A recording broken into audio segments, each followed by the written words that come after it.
Na quinta e última aula desse curso, eu vou falar sobre as perspectivas de desenvolvimento dos sistemas energéticos distribuídos no Brasil. A gente já viu agora o que são os recursos energéticos distribuídos, as redes inteligentes, e a gente vai ver como anda a regulação desses recursos aqui no Brasil. Qual o estágio de difusão, quais as dificuldades, oportunidades e os desafios.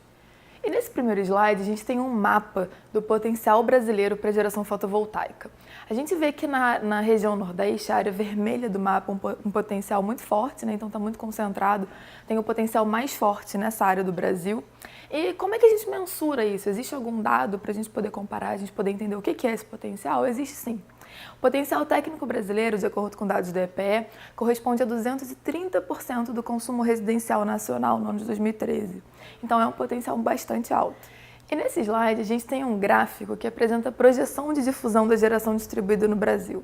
A gente viu no slide anterior um mapa que mostra o potencial da geração fotovoltaica, mas o que a gente acha que vai acontecer?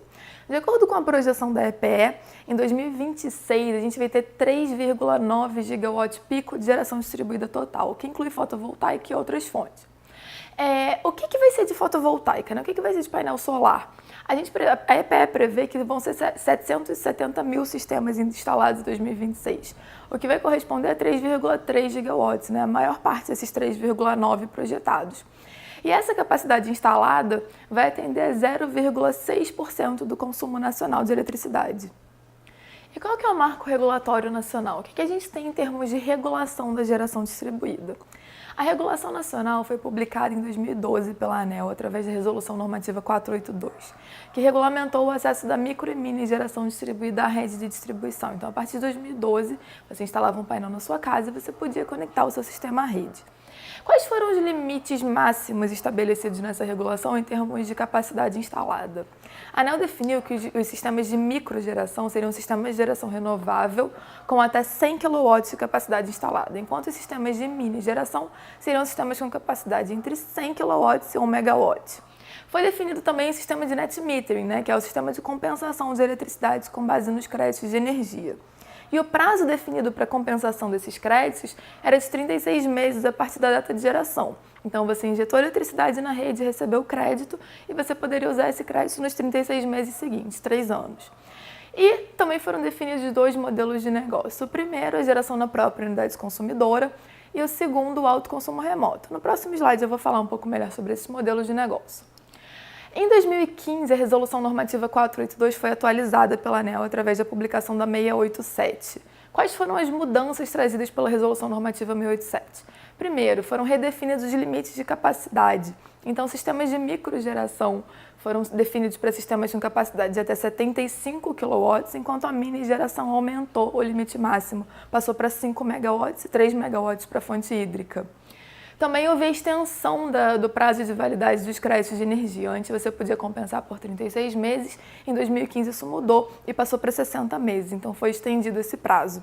E também foram definidos 2 novos modelos de negócio. Primeiro, geração compartilhada e segundo, empreendimento com múltiplas unidades consumidoras. Agora eu vou falar um pouco melhor sobre os modelos de negócio estabelecidos na regulação nacional. Primeiro, geração conjunto à carga é o básico. Instalou um painel na sua casa, o próprio local que você consome. Então, a compensação, o painel e a compensação se dão no mesmo lugar. O segundo modelo de negócio é o autoconsumo remoto. Aqui a gente tem um exemplo da unidade geradora e a casa de praia. Então, você tem a casa que você mora e uma casa de praia. As duas têm que estar sob o mesmo CNPJ ou o mesmo CPF. Então, você pode gerar em um local e usar os créditos para compensar, para reduzir a sua conta de eletricidade no outro. A condição é a seguinte, os dois locais, né, seja a sua casa de praia e a sua casa que você mora mesmo, as duas têm que estar numa área atendida pela mesma distribuidora. O terceiro modelo de negócio é o empreendimento com múltiplas unidades consumidoras, que é o quê? Basicamente, a gente tem aqui a ilustração do condomínio, né? Então, você instala um painel fotovoltaico no condomínio e compartilha os créditos pelos condôminos. E o quarto e último modelo de negócio disponível é a geração compartilhada, em que os consumidores formam uma cooperativa, um consórcio, instalam um painel e dividem os créditos proporcionalmente à participação nessa cooperativa no consórcio formado. E qual o cenário atual no Brasil? O que a gente tem em termos de difusão da geração distribuída? Eu trouxe aqui alguns números que representam bem esse panorama. Atualmente, a gente tem cerca de 520 mil kW instalados. Essa capacidade corresponde ao número total de aproximadamente 42 mil sistemas conectados à rede. 59 mil consumidores recebem os créditos que são gerados nesses sistemas. Por que existe esse descompasso? Porque tem os modelos de negócio que permitem que um sistema de geração distribuída gere créditos que são compensados em consumidores, unidades consumidores diferentes. Por fim, eu queria destacar aqui que 81% da capacidade instalada é fotovoltaica. Nesse gráfico, a gente pode perceber a evolução da geração distribuída nos últimos anos, entre 2007 e 2018. As barras azuis mais claras representam o número de unidades consumidoras acumulado e a barra azul mais escura representa o número de unidades consumidoras que recebem os créditos. E a linha azul, que percorre todo o gráfico, apresenta a potência instalada, a evolução da potência instalada. O que eu queria destacar aqui nesse gráfico? Uma tendência de crescimento mais acentuado a partir de 2015, com a publicação da 687, a atualização da Resolução Normativa 482. Então, a partir da publicação da 687, a gente tem um crescimento, uma resposta maior do mercado, com uma evolução mais acentuada da capacidade instalada. Passando agora para a questão da resposta da demanda, o que a gente tem no Brasil em termos de medidas que promovem resposta da demanda, tarifas dinâmicas, etc. Eu vou apresentar aqui primeiro as bandeiras tarifárias. Quando a gente recebe a nossa conta de luz mensal, a gente tem uma bandeirinha a partir de 2015. A conta passou a vir com uma bandeirinha, que pode ser verde, amarela ou vermelha. O que essa bandeirinha indica? Essa é uma tentativa da gente sinalizar melhor a nossa condição de geração, a condição dos reservatórios. Então, se a gente tem muito ou pouca água, a cor da bandeira vai mudar, porque isso indica se a gente está em uma condição de geração confortável, se os reservatórios estão cheios, a gente tem uma geração barata, ou se não, ou se a gente tem reservatórios com baixo nível de armazenamento de água, e a gente está precisando ativar fontes térmicas que são mais caras. Então, eu vou falar sobre cada uma dessas bandeiras. A bandeira verde indica que a gente está em condições de geração de energia confortável, Os nossos reservatórios têm um nível de água ok e a gente tem o custo da última térmica que está sendo gerada de R$ 221 por quilowatt-hora. Então, a gente, nesse caso, não tem acréscimo à tarifa.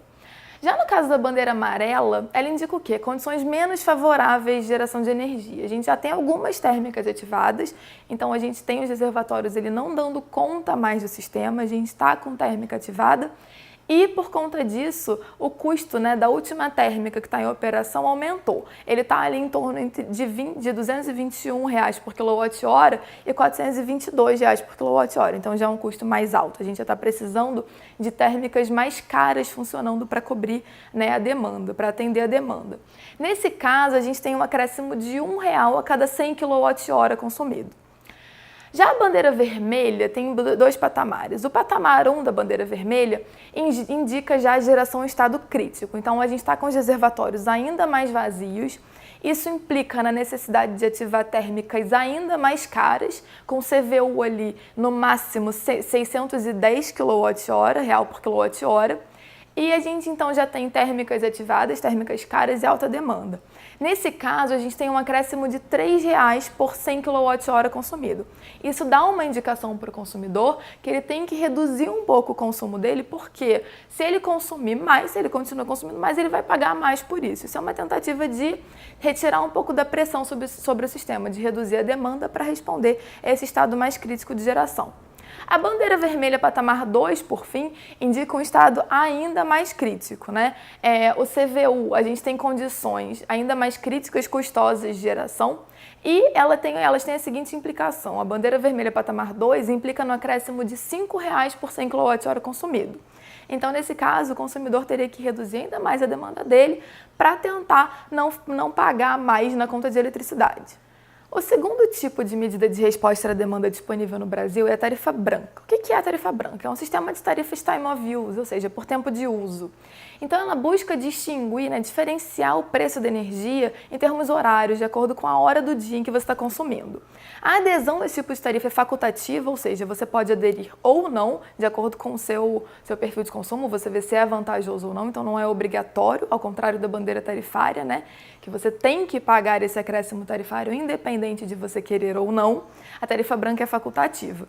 E existem 3 patamares tarifários. Ponta, que é um período de 3 horas, quando é verificado o pico de carga, que geralmente está ali entre 18 e 21 horas. Intermediário, que geralmente são as horas imediatamente anterior e posterior ao período de ponta. e fora da ponta, que são as horas restantes do dia.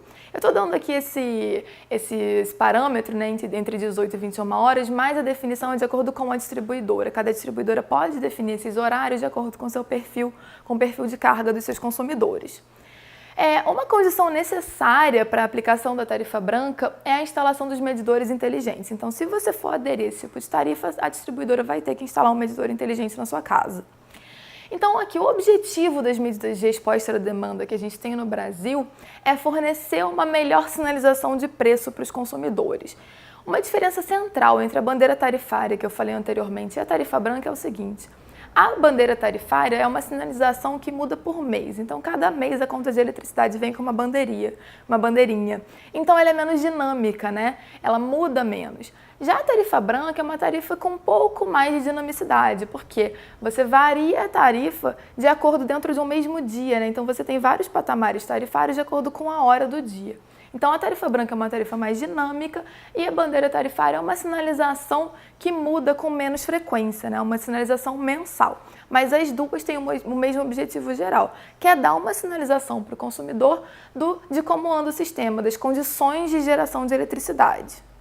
Nesse slide, a gente tem dois gráficos que mostram como funciona mais ou menos a tarifa branca.